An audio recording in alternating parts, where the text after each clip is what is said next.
सचिन पायलट साहब के बारे में भी पता नहीं क्या क्या नकारा, निकम्मा, गद्दार क्या क्या कहा था। मैं मेरे जीवन में आज तक कभी अमित शाह से नहीं मिला। डायरी के और पन्ने सर कोई निकलेंगे पन्ने। ये गहलोत साहब के ग्रंथ ही है ना, वो राजपूत समाज से पता नहीं, ये स्टूडेंट थे उस टाइम, इनके दिमाग में कोई ऐसी ग्रीवेंस है इनके अंदर। तो ये चाहे भरत सिंह कुंदनपुर हो, चाहे दीपेंद्र सिंह जी हो, चाहे राजेंद्र गुड्डा हो, चाहे गिरिराज मलिंगा हो, प्रताप सिंह जी के बारे में भी कहा था तेरी औकात क्या है, मेरा बस चले तो पार्टी से 1 मिनट बाहर निकाल दूंगा। तो ये जहाँ तक मैं समझता हूँ ये राजपूत कौम से नफरत करते हैं। इलेक्शन पहली बार शिवसेना से लड़ रहे हैं और शिवसेना का आज तक राजस्थान की विधानसभा में कोई विधायक पहुंचा नहीं है, तो आप कैसे पहुंचेंगे, क्या स्ट्रेटजी है? जयपुर के मार्बल मंडी चौराहे में हम इस वक्त हैं और यहाँ आए हैं राजेंद्र गुड़ा, शिवसेना के नेता हैं, चुनाव लड़ रहे हैं उदयपुर वाटी से। हम बात कर रहे हैं लाल डायरी की। राजेंद्र गुड़ा से जानते हैं कि क्या और पन्ने आएंगे लाल डायरी के, लाल डायरी में क्यों लिखते हैं धर्मेंद्र राठौड़ समेत तमाम मुद्दों से रूबरू होते हैं राजेंद्र गुड़ा से। राजनीति के कई रंग हैं लेकिन छाया हुआ है लाल रंग। जी हाँ, लाल रंग की डायरी का जिक्र प्रधानमंत्री नरेंद्र मोदी ने एक बार फिर किया है। लेकिन मैं जिक्र करना चाहूंगा, अशोक गहलोत का आरोप है कि गृह मंत्रालय में बैठ के इस तरह का ये साजिश रची गई है। देखिए, मुख्यमंत्री जैसी जिम्मेदार पोस्ट पर बैठ के और एक संवैधानिक पद पर बैठ के आदमी इतनी गैर जिम्मेदाराना बात करे, ये कहीं सैड नहीं होता।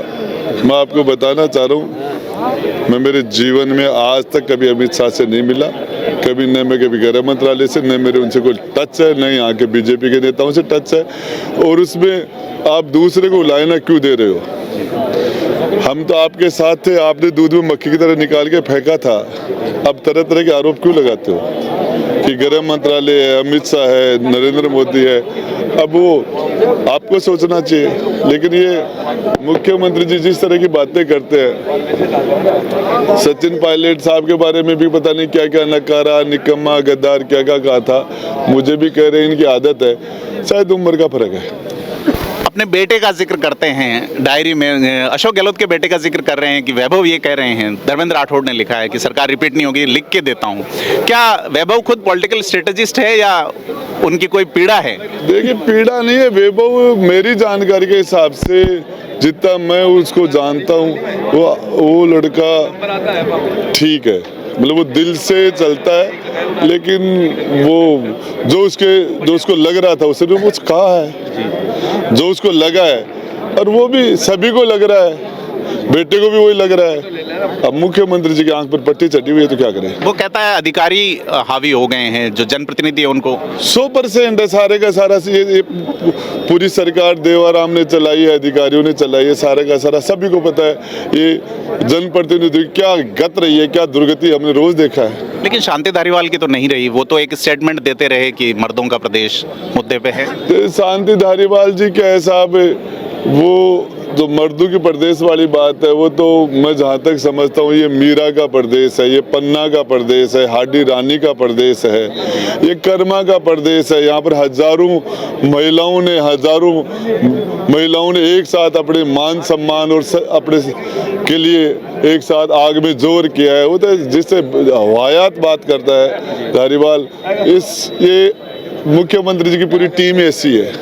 धर्मेंद्र राठौड़ जो लिखते हैं उनका क्या ये लगता है कि वो कह रहे हैं कि वन भूमि को आगे खिसका देंगे, इस तरह से राज्यसभा में वोटिंग वाला? राठौड़ साहब का कोई लेना देना नहीं, राठौड़ साहब को लिखने की आदत थी, अब छूट गई।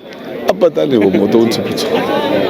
तो इस तरह से इन्होंने लिखा, आईएएस अधिकारियों के लिए लिखा है कि आईएएस जो है वो आदमी अपनी रोज की डायरी में वो लिखता है जो फैक्ट्स होता है। जी। तो ऐसा फैक्ट हुआ है कि राज्यसभा का वोट तभी दूंगा जब मेरे माइंड से आप क्लियर करोगे। राज्यसभा का वोट ये भी था उसने, और सचिन पायलट के खेमे से तोड़ को इधर लाना था, इसलिए वो खान पहले बंद कराई थी कि गलत थी, फिर उसको सही हो गई। मुख्यमंत्री जी के पास आ जाता तो आदमी सही हो जाता है, उनसे दूर चला जाता तो आदमी गलत हो जाता है। राजेंद्र गुड्डा उनके पास था तो सही था, दूर सचिन पायलट उनके पास आ गए तो मुकदमे लगे थे, जेल की बातें हुई थी, सारी बातें। आपके खास दोस्त हैं गिरिराज मलिंगा, इस बार उन्होंने बीजेपी ज्वाइन कर ली, वो भी काफी आरोप लगा रहे हैं, क्या लगता है? साहब, ये गहलोत साहब के ग्रंथ ही है ना, वो राजपूत समाज से पता नहीं, ये स्टूडेंट थे उस टाइम, इनके दिमाग में कोई ऐसी ग्रीवेंस है इनके अंदर। तो तो ये चाहे भरत सिंह कुंदनपुर हो, चाहे दीपेंद्र सिंह जी हो, चाहे राजेंद्र हुड्डा हो, चाहे गिरिराज मलिंगा हो, प्रताप सिंह जी के बारे में भी कहा था तेरी औकात क्या है, मेरा बस चले तो पार्टी से 1 मिनट बाहर निकाल दूंगा। तो ये जहाँ तक मैं समझता हूँ ये राजपूत कौम से नफरत करते हैं। ये सर आप इलेक्शन पहली बार शिवसेना से लड़ रहे हैं और शिवसेना का आज तक राजस्थान की विधानसभा में कोई विधायक पहुंचा नहीं है, तो आप कैसे पहुंचेंगे, क्या स्ट्रेटजी है? अब 3 तारीख को पता चल जाएगा। ये सारे के सारे लोग ये पहुंचाएंगे, ये 2 लोग डायरी के और पन्ने सर कोई निकलेंगे पन्ने समय से पहले आएंगे। तो ये राजेंद्र गुड्डा जी हैं जो कि लाल डायरी का इशू लगातार सामने ला रहे हैं और कह रहे हैं और भी पन्ने लाल डायरी के आएंगे। राजस्थान की विधानसभा चुनाव में लाल डायरी छाई रहेगी।